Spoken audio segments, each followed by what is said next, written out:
Gotta elevate through the challenges. Might bend, but baby, you won't break. It's okay to make all your mistakes.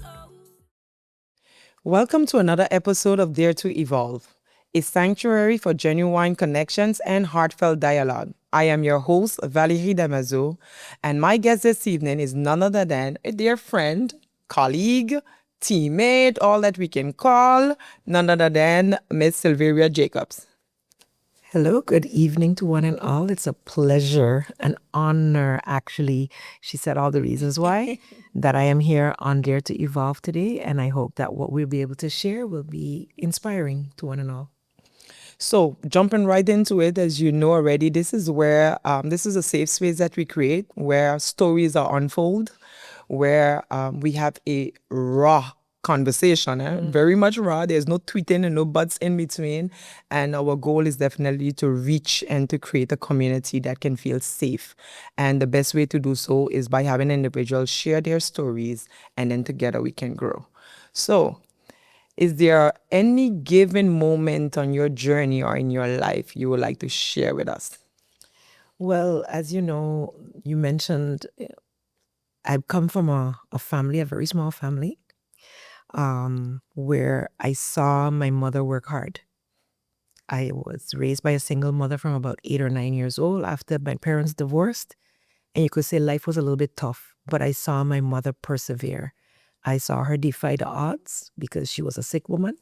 And so for me, that was a defining moment for me in terms of I can do anything. Because if my sick mom can do it with little to no education, I can be anything. And she encouraged that as well. So for me, that was one of the most defining moments and life-changing moments of my life. When I hear you again, as you were raised by your mom, a single mom, boom, it hits home again. Another thing we have in common. My mom have 8 children, and I guess all our life we just saw her raise us to the best of her ability, all alone. Right. How much has that impacted your life, or encourage you to, I don't want to say be a better version, because I don't want to be a better version than my mom. My mom taught me resilience, taught me how to love. And I will emphasize on the word love. Love those even at times when you feel that they don't worth to be loved. So I'm not going to say to be a better than your mother, but how much have your mother inspired you? Well, I think the main thing is she wanted us to be better than she was because she was deprived of education. So for her, education was key. So she ensured we were involved in everything that was possible, even without the finances, sports, arts. And because of her good spirit, a lot of people helped us. So as a single mom, it really took the village to bring me to where I am. And so what she taught me was to always do your best and give, no matter how little you have. And it always comes back to you. And this was something I saw literally happening all the time. I was able to be exposed to the dance world and take dance classes because of a dear friend of hers, Denise, whose daughter was going. And so I went with her. I told my mom I liked it. She's like, I can't afford it. Denise said, I'll pay. And even when her daughter quit, Denise continued to pay until I became a performing member that earned money that didn't need to pay anymore. So from about 9 to 13 and for 4 years. Wow. And so that's just because of my mother's loving and giving spirit. So I would want to at least have what she had, but because she insisted we had education, she said, no, you have to do better than me. She wanted that for her children. And so even now, I went to college, I had a bachelor's. I want my children to do better than me. And that's what I continue to do, taking the lessons she taught me in her simple way. And now with everything else that I was able to do, empower my children and even others to always stay steadfast and believe in what you work for, what you believe in, because somehow or the other, it just all falls into place. But that faith in yourself and in God is key to your survival and your success. You know, there is something again that stood out as you were speaking, because sometimes people wonder, like, is she telling the truth? Because no, she did not grow up having it hard. What? She was not deprived from a lot of stuff because seeing the person today, Yeah. she was born with a gold spoon in her mouth. Definitely not. We actually, Cold Bay Union Road, if anybody knows where the Salvation Army now is, it used to be Milton Peters' house. When my parents moved back here, we lived there for a few months or maybe years. I don't know. I was young. I was 3. But my first remembrance of a house was the house they just knocked down opposite it, which was a 2-room house. One side had the kitchen, the living room, dining room was just one room, and the other side was a bedroom. And that bedroom was divided with a curtain. One big bed, a double bed for me and my 2 brothers, and the other one for my parents. So literally there was a curtain separating us from our parents. And we had to go out in the back in a little wooden space to shower. Okay, so, and pee in a party. Yeah. So that was my first start. That was my beginning. But my mother's goal was, we're going to move from here. We're going to go better. Then she went to a 2-bedroom house on our own. You know, we pushed. My mother was that fighter, 2 and 3 jobs. And so when I speak to people today who are struggling, I know what it is to struggle from a child. But do you feel ashamed? No way. Some people just growing up, certain things people fail to share because they're ashamed, or some people afraid to. This is my mother. My mom worked and brought all of us through school and everything up to today with being a housekeeper. And every chance I get, I boldly say, yes, my mom started as a housekeeper. She ended up today now being one of the supervisors and so forth. Now today she owns her laundry and so forth. But I would not start with, my mother owned a laundry today. No, my mother, the housekeeper, that made it possible for all her children to go. So you never felt ashamed of that side of you? Never. Because I always told people, and that's what true humility is. My mother never looked down on any type of work. My mother waited tables. So I know my mother as a waitress. I know her pumping gas. I know her clerking in people's store. And in fact, the same Denise is Denise Resmade. They own Minders Electronics. And another American lady and her husband own E&M Rentals. There were 2 businesses where Quick Bargains was, where I think Home and You is now. Yeah. That's where this was. And I know my mom in those formative years of my life, working part-time for one store, part-time for the next store. And these people adopted us. We became their children or their nieces, nephews. So just like how you have your family, my mother didn't have sisters and brothers here. So these people became the aunties and the uncles, the people she worked for. She pumped gas for Alder, where Star Mart is now. I could go deep. And we would go and stay with her because she worked till 11 sometimes. And she had to close up. And at the end, every job my mother had, where she started out, whether it's as a waitress or pumping gas, she ran the place with no education. And I tell people all the time, she was deprived of education after 6th grade because she was sickly, and it was like, oh, she's going to die anyway, stop stressing the girl. And she mustn't go to no technical type of school, like they call it huishoudsschool in Dutch. So they just learning basic whatever, stuff, basic things. And because she was in and out of school with her heart problem. So she was older, like 13, and they were like, they ain't sending her. Her great aunt that was raising her. Plus, oh Lord, my mother was raised by her great aunt because her mother died at 10, leaving 6 children. So my mother was an orphan, basically grateful to be taken care of. And, she learned to sew and she learned to type. That's the only thing she learned after 6th grade that they allowed her to learn. And she loved to read. So I believe my mother was super intelligent, just not afforded the opportunity of education in a classroom. But she made sure to expose herself and learn everything on her own. Listening to you speak, there is so many flashes because our parents, my mom would actually do all that she can. My mother will be late for anything. She'll be late. Why? She's in the kitchen as she's going to work and she's preparing food for almost everyone. I gotta cut this for this one. I gotta cut this for that one. But mommy, it's 8 o'clock. You gotta leave. And no one would know she took that one bag of potato, stretched it so much that she left home for 8 of us, and she were able to carry it to work. But my question here is that we saw that strength in them, And they did it with such grace, and my mom continued to do so with such grace.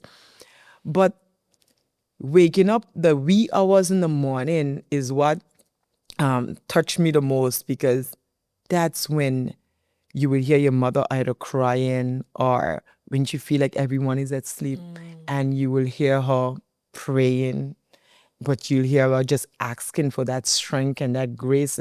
And she would wake up the other day just like she had it all figured out. And I think she never even heard me say so, but we know, we heard, we saw at a given time and night It was where you will for her. hear them, because everyone is settled in. So they're able to be them, and she's able to just cry, and you could feel like your stomach, like it's just tied up in a knot. Did you ever experience that? Well, I must say, my mother really was that woman that tried to shelter us from her struggles. But when it got to the point where she was in an abusive relationship with my father, she literally had to run to us for shelter. So we had to save her at certain times. And for a long time, me and her slept in a twin bed in the bedroom where the children were. So my brother's in a bunk and me on my single bed and she with me. So from that age, and now I'm processing that because it had a negative impact on me still.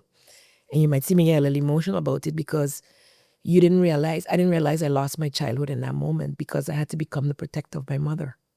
So yes, I heard my mother cry. Yes, I saw her cry. And so for me, I didn't have the option to be a normal child, to be honest. I didn't have the option to make mistakes and do things that I saw my friends do because I couldn't disappoint my mother. I couldn't upset my mother. She going through enough and those kind of things. And so yes, today at age 56, I can say those memories still haunt me to some extent, that I couldn't 100% protect my mother, and it rolled over into why I think I evolved into this person that want to help everybody, to the detriment sometimes of myself. And so I sometimes have to now reel it in and also allow the vulnerability that my mother didn't allow to show. Like you see, you catch her in the late hours, or because she was sleeping in my bed and I sleep light, I know that she tossed, she turned, she didn't sleep, or whatever the case is, and still got up 5 a.m. to prepare everything so that we could go to school. So I got up with her because for her to be in the kitchen, I had to be there. Like literally as her guard. And so that thing taught me something, first of all, that I would never put my children through that. I'm not staying in a relationship. I'm not forcing a relationship to work, because your children's mental health, that stress that children live under, can damage them for life. And I'm never going to allow anybody to raise their hands to me. So those two things are things that my mother's vulnerability taught me. And I felt like it was almost a curse to be a female. Like, males don't have to think about their safety the way we have to. And I was like, I couldn't stand it. And I was a tomboy like my brothers. I wanted to play the sport. No, you can't go. You's a girl. No, you can't do this. You's a girl. So those kind of things really brought out a fighter in me to want equality for women, to want to make sure that girls have the same opportunity as boys, and that education is available to everybody, And if I hear of a child whose parent died, it's like, that's my mother. That's it. I enjoy writing quotes because that's how I can relate. I can't sing. I think if I could have sing, I would have been writing lyrics and singing, but I just take the pen and paper and put ink on that paper. And again, I had one of them and I said, you can't blame me if I choose to let my pain or my past fuel positivity.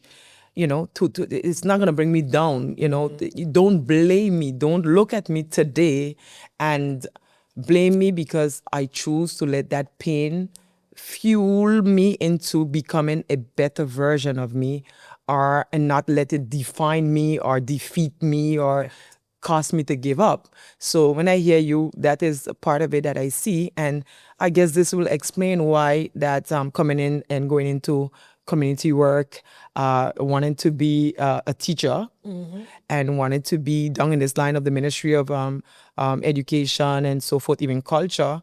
It's something that, again, it's a pattern in our life, the reason for which today we can look at ourselves and say, who is Silveria Jacobs? Silveria Jacobs is a product of my mom that actually helped encourage, push, or mold me into becoming the person that want to give, the person that want to share love, the person that want to fight for equality, and so forth. Is it that? Am I right? Yeah, 100%. And that's why, in March month, we celebrated Women's Day, right? But for me, every day is Women's Day. Yeah.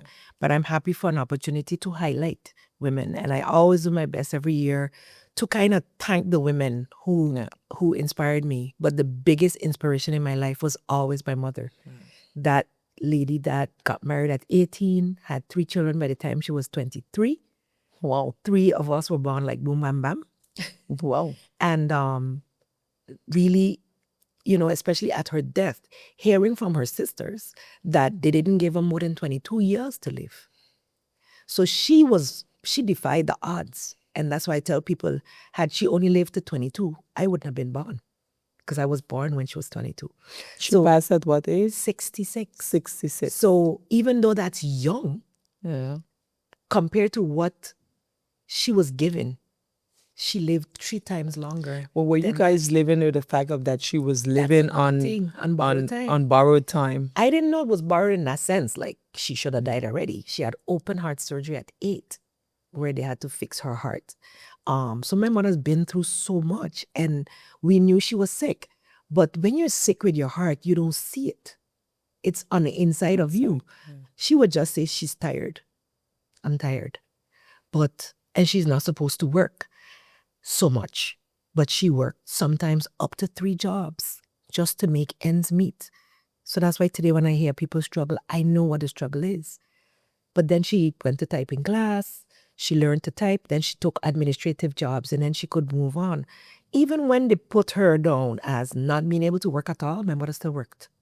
Like, for her, not working, if you're unproductive, you're unworthy. So that's another life lesson that I had to unlearn, because I never stopped to rest because of that.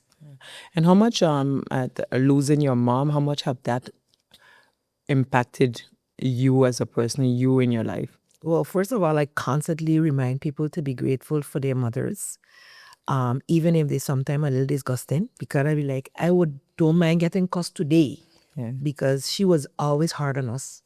She was hard on us. She was a loving grandmother. She was, like we used to say, this wasn't the person who raised us, how sweet she was with her grandchildren.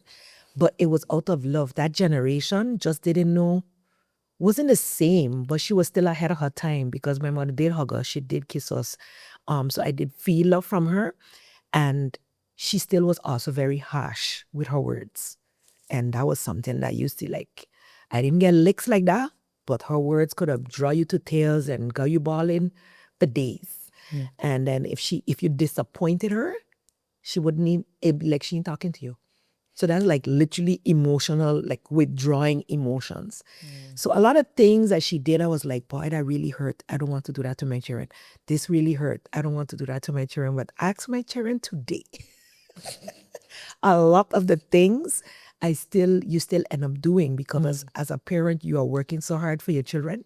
And the biggest thing you can do is disappoint me. Like, I try to make sure you have everything you need, because I definitely give them everything they want, but definitely everything they need, and teach them to work for what they want. And so, I have high standards for them, and I'm learning now to, like, relax it just a bit, because you're human. Yep. Children are human. You got to give them space to make mistakes and grow. And But they're still your babies, though. they are going to be my babies forever. so I was my mother's baby. I was 42. And she was like telling me, listen, little girl. Yeah. And I was like, but I a big woman though. No. You know why I asked you that question? Because I'm grateful my mom is still around. Yes. I'm grateful a lot of my family members are still around. But my life changed when I lost my grandmother. My grandmother was my rock. Yeah. My grandmother, I can't even begin by explaining. Sometimes I feel bad when I talk about my grandmother, because my mother will feel that maybe I love my grandmother more, but that's So that's different. my daughter had that with her mother, and my mother too. When my grandmother passed away, I took pleasure. Even when my grandmother could not move anymore, I had appointment Wednesdays, Saturdays. It was my job to go down and stay with her, lift her up, get her to the restroom, do all what you want, and so forth. Stay there with her as much as she could not move anymore. And she would laugh, and it was just such a joy. But my grandmother forever was like, I don't know why you like all that friend now. Keep away from friends and this. And you like with friends, you will learn things the hard way. And when my grandmother passed, I felt as if my world stopped. I always had the fear of death, like what happens after death. I still try to figure it out. And I'll be like, I don't want to go in no coffin because I'm claustrophobic, I don't like that. When my grandmother passed away, yeah. Valerie always got his Yes. sense of humor that sometimes I wonder where I get it from, but my grandmother as well. And when my grandmother passed away, it's like something switched on in me. The fear I had of a lot of stuff, I no longer feared. I don't even fear that. And and definitely the truth. And that fighter, because again, when I look around, it's like I've never seen my grandmother with a male figure around raising her children. I've never seen my mom with a male figure around raising their children. And there's so much that stood out at that time. And, I felt alone because it was like, I know my grandmother was there all the time, so you can't play with me that easy. And then everything just came into a fast. I just stood still in that time, and I can still see that when she took her last breath because my phone kept ringing and I shut down, and she just waited patiently until I got there, and then she closed her eyes. And I remember a friend of mine said that she heard when I screamed from in the house down to where they were living, and I'm talking about far down. And I felt as if life was so unfair. Life was... That it took her from you. It took her from me, But again, that's a part of me turning that pain into purpose. Into purpose. And I can completely, because I know my mom was sick her whole life. Yeah. I was afraid of that. And I was like, I don't, God. And she, because she lost her mother when she was a child, I would hear her praying, God, just let me live to see my children be adults. So I had that fear of death growing with her all the time. Like in the night, I would like wake up in the middle of the night and go see if she breathing. Those kind of things. Wow. And now when she got to the point, we all finished school, we adults, it's like, whoa, she living. She had a pacemaker and everything else, but she was alive. She was there for our children and everything. And when she got sick to the point now that she was going, still didn't think she was going to die because she had gotten sicker before and recovered. Yeah. And my mother didn't like being dependent. Like she would have never been able to handle how your grandmother was. Yeah, she had people taking care of her. But that's the one that I think... She was like... I think that's one thing my grandmother never took it. The day I died. Yeah. She said that. And literally, she wasn't in that pamper 24 hours. She willed... I feel my mother willed herself to death. She didn't feel there was any value to lie down, to just be there and people coming and taking care of her. But when she died, it was with a... I didn't have that screaming thing right away. It was weird because I have this outer body thing that when crisis is happening, I become business and whatever. Yes, exactly. And as soon as, I was calm for her because I saw her then getting scared. And when she took her last breath, I was like, okay, called everybody, calm. Called everybody came. So many people came. They kept her body there for a long time. When they finally wheeled her body out the door, that's when the screaming starts. Yeah. And I lost all my mouth. Yeah. And then I was like, and it was an out-of-body experience for me. A friend came to hug me, and then I was like, don't touch me, don't touch me, don't touch me. And I started to scream, because I was packing her stuff. And that thing, because she wanted to go, I was at peace with it. And I did what she wanted for her funeral. And if she didn't want to be held over long, so within 5 or 6 days, she was buried. The day after was St. Martin Day. And I went out and I was the Minister of Education on St. Martin Day, the day after I buried my mother. And I kept going like that for 3 months, and then I crashed. So I tell people all the time, death is not final. Just like you say, you got purpose after your grandmother died. Her spirit is still alive in you. And when my mother died, I understood spirit. I understood that death is not the last. And we came here as spiritual beings, and we only focus on the physical. But my mother's death taught me that the spiritual part is much more important. And so that taught me to even become even more of a servant of the people, wanting to help people and just wanting to be this good person. And recently, though, I must say that I'm learning that you can't just only give.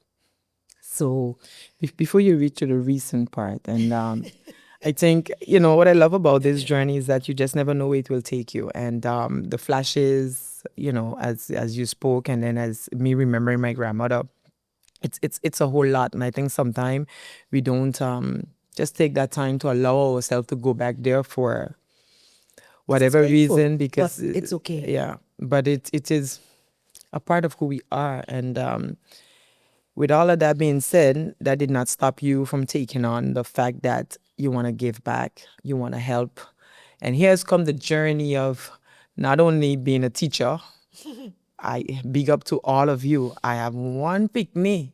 I don't know how you all do it. All of these children. I love children, but you know what I love most?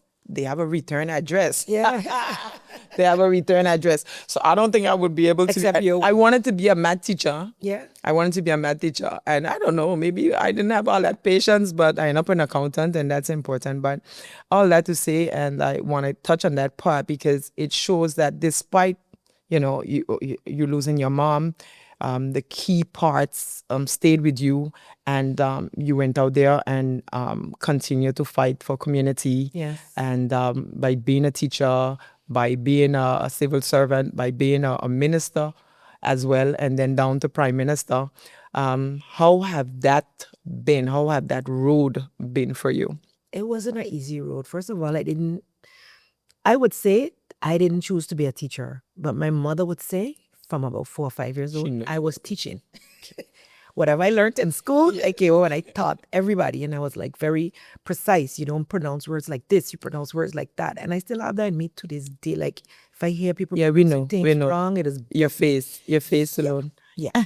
But I always, like I said, had this giving I wanted to do. And so the mentor in school sent me through, like, do this. You're a good student, do that. And I enjoyed it. Like from the get-go, I would go into the schools before I had a degree and just assist teachers for free. And then when I did get my degree, so I already had a lot of experience. Loved it, did that for 16 years, 3 years then as student care. So then you're dealing with more than the education of the child, ensuring that you're meeting all their special needs, helping teachers, helping parents. So it was a lot more broad, more of a management function. And, you know, I just kept wanting to do more. And that's how I ended up in politics. I didn't choose politics either. They choose me. And I was like, no, I can't do that. People don't like me. People don't this, people don't that. They're like, no, but you have something. And that was because of a public speaking moment. Yeah. And I guess today I can say the speaking in front of children my whole life for 20 years, form part of my ability to speak. And so I admit and I acknowledge and I embrace that now as one of my, strengths, to be able to speak, to share, to touch people with words and inspire, because a lot of people came back after, whether they were students or parents, even from education alone, and said, thanks to you, my child, and I. So I didn't just tell children be their best in school. I showed them by example. I lived it with them. I continued to encourage them, and their parents saw that. And through that gratitude, they changed the way they dealt with their children. Because even a child with special needs, Yeah. some parents would be so disappointed, they call them names and all kind of things. So like you say, the 1 or 2 children, like, I never made them children at home, I don't know. And I've had from the smallest class of 18 to up to 32 children. And it's a lot. And you're drawn on That really, for me, Yeah, and I stood still out. feel that was my most impactful time. So being a prime minister, being a minister, it was to bring the high-level changes to impact education. You went right ahead and and answered my community. question. That was what you. I was gonna ask, on that journey, what was one moment that stood out for you and was like, okay, I'm doing something right and I have to take it on a higher level?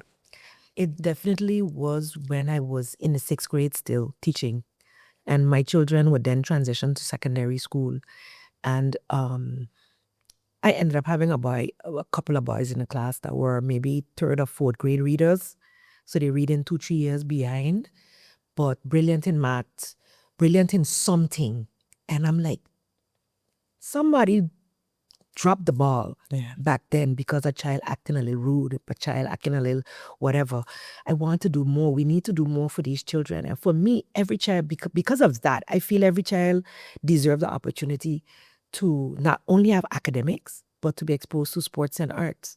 Again, I tell you how I got exposed to the arts. Yep. The sports was a little more easy, baseball, softball, and those things. Volleyball was free. But you would have to pay for tennis, you had to pay for swimming and those kind of things. And I did have my swimming diplomas. Again, somehow I don't remember how to make it work. But I feel like as a government, you need to empower your nation through education. And education is more than just academics. It's about the broader whole child. And so, I still have that goal that I want to see, despite having been in government and out of government today, to see that every child gets an opportunity so that after school programs are in each school, that good sport programs and good art programs are there, regardless to what the parents' income is. Because when a child discovers his or her passion, it could be drawing. We could become artists or graphic artists or whatever. It could be they could become the photographers who are behind the scenes in this situation right here. But we don't show our children their possibilities. We're saying, you're not an academic, you're nothing. But I'm seeing a trend changing, and I still want to be part of that change. And now that I'm out of politics, I will use the platform gained in politics to do that. I will never stop fighting for what my heart believes in. I truly believe that I tell people most of the time being a politician, because I don't like to hear that, oh, Valerie, you're a politician. I don't like that, but it is what it is.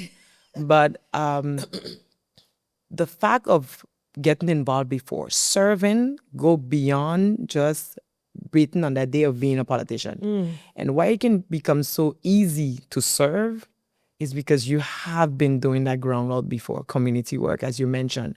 And I think a lot of people miss that, but that's a topic for another day. And some of them do it on purpose. On purpose. So you don't do that for that. And when it's in you, and it's John F. Kennedy, I think, that said it when he said, ask not what you can do for your country, but what your country can do. No, ask not what your country can do for you, but what you can do for your country. Correct. And I stand behind that all the time. You don't wait until you get in there to actually understand the meaning of serving. So when I hear you again, and we have a lot on that angle, we can relate.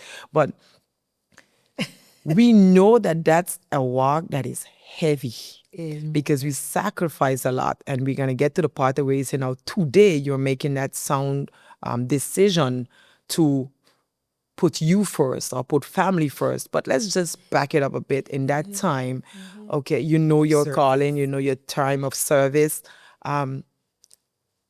How ungrateful that whole job or journey could be. I was looking for a better word, but I'm sorry. En français, on dit que les humains sont ingrats. Sont ingrats. Or even to the point of, or even to the point of the job is ingrat.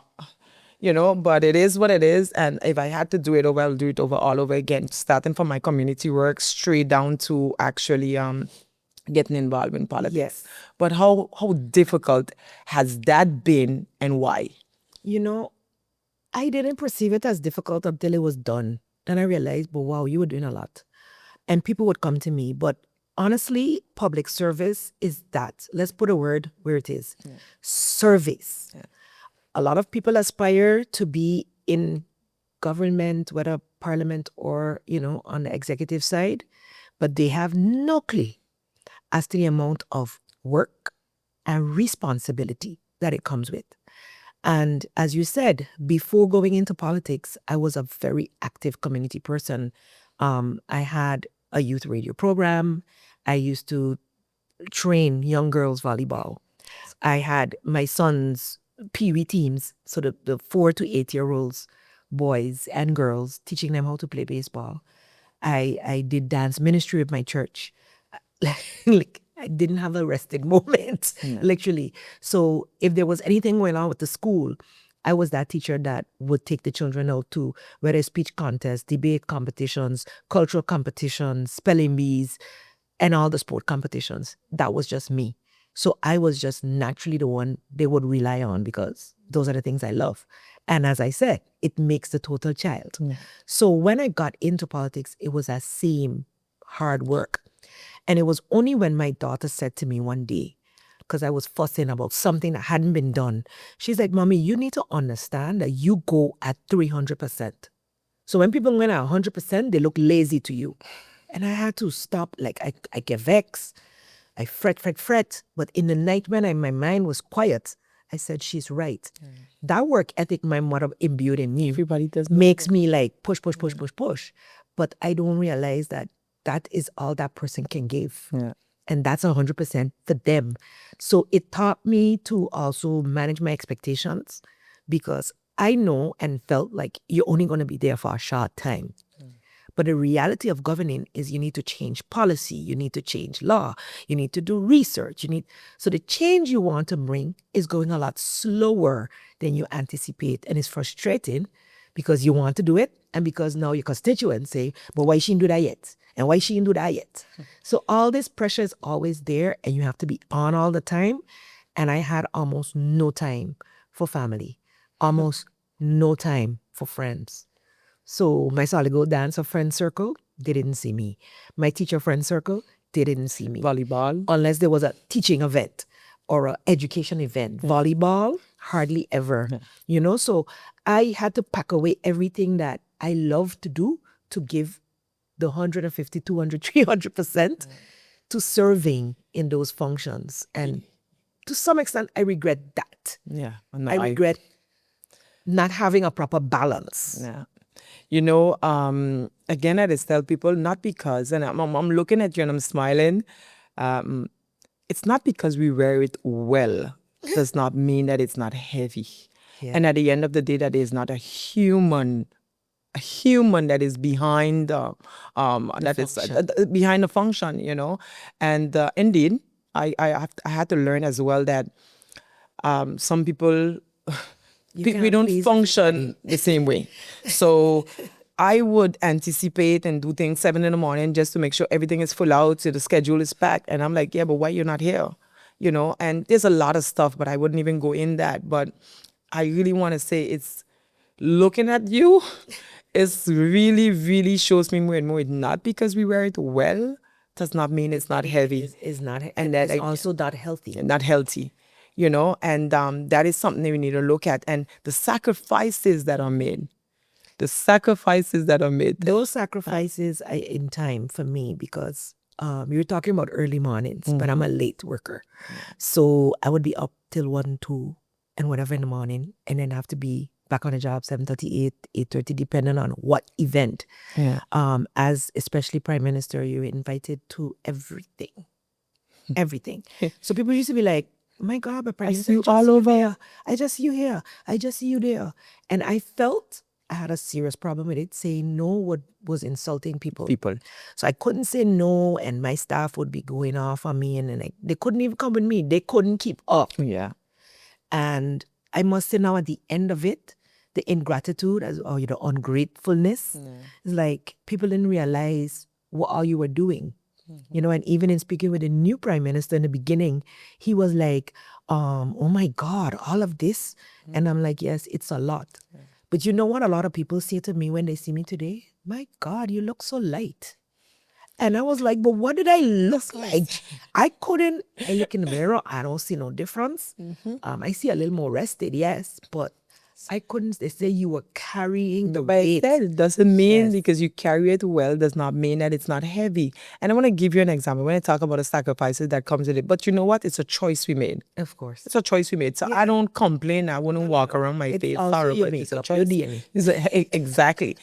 And yesterday, just the other day, my sister sent me a message and she was like, I don't understand. You who love Martin Luther King Jr. and you followed every chance you had in school and you had to make a presentation, you present about him. And here your daughter is sending me the homework for me to correct, and it's on Martin Luther King. Child, you're the one that mastered it. And I was like, excuse me? But she didn't even tell me anything. Yeah. And I got on my phone one time, now I'm working, and I got on my phone one time, I was like, but but Talia, why didn't you tell me that? And she say, but Mama, I know you're working. I know you're busy, and I need you to be. Because she's like, oh, I'm a one fan. I'm a big supporter. And she's like, no, I need you to focus on that. I can do this. And Auntie was here, so I asked her about it, and she say, I said, well, why didn't you tell me though? And this is something that again, Mommy loves, and I have that, and so forth. And just hear her, but Yeah. I didn't want to harass you with that. Yeah. Yeah. Those sacrifices, Those you can never. that is 'Cause something how many that other times did she do that? exactly. And how many other times that thank God that I have a good circle. Yeah. But how many times that she could have felt blocked as well and did not know who to turn to. And that's the sacrifice that I think people miss. Yeah. I don't worry about people coming at you because of the position. I've learned to do the difference, separated long time. When I see people come at me, I know they come at me because you decided to be a public figure and this is the job, but never personal. And I think once you can do that, it's okay. But that sacrifice when you now today, after being out of all of that, saying that this is the time that you have chosen to do what? Yeah. You have chosen to do what at this To time? definitely put myself first. And my son, Yeah. my daughter was already in Holland when I started political life, so she was never in it growing up. My son was young, and he loved it. He loved limelight because he's a natural. He's a natural athlete. He's super confident. He said he's going to be the president one day, and I'm like, what? President? We gotta be completely independent for that. He like, yeah, I gonna be the president. Wow. I said, I would have never tell you. you would never think it, but he has more of me in him than I realized until after. But he's set. He wanted to go to the US. He wanted to go to a baseball academy. He wanted to do this. He wanted to do that. And I'm like, you're too young. He's like, no. By the time I'm 14, I will be in the US. He said this at 7. I was in government from about, he was 8. And he stuck with it. He did his things. Sometimes I thought he took advantage of my function, but he, like how you saying your daughter did, while he was in the US now, when he was going through things, he would never tell me. Because he knew I entrusted him to be away, and he felt like if he complained, I would pull him out. So he's endured certain things that I would have, hoped he wouldn't had, or, as a parent, you could have dealt with. You can't get her back. But guess what? Just like I went through difficulties in life that made me who I am today, I'm sure all the trials and tribulations he's gone through would help him to be the stronger man that he needs to be. And he's seen me sacrifice. So he has a perspective like no other. But you can't get back your children. He's 22 today. I can't get time the little flies. boys anymore. Time flies. So I would say encouragement to anybody who's in political life, find the balance. Say no to a few things. Because at the end of the day, that job will end, but your life as a parent or as a family member doesn't. As I just mentioned, time flies, and I knew you and I sitting on a podcast, we could stay here forever. So fortunately, we're winding down, but there's a lot of takeaways. But I'm going to give you this opportunity. I'm going to ask you this question. At this time of your life, what are you daring to evolve? Well, thank you so much, first of all, for having me, Valerie. But definitely, I am daring to evolve, to find peace in every situation while I pursue my dreams. Yes, I still have those. I've not reached the heights of what I can do. I still feel like I can do so much. And I want to empower people of St. Martin to see their own power wherever they at, to be the change they want to see. There you had it. I must say again, not because we wear it well or not because you wear it well does not mean that it's not heavy. Give yourself grace, be kind, and continue to push and to dare to evolve to become the best version of yourself. This comes to the end of another episode of Dare to Evolve. Thank you.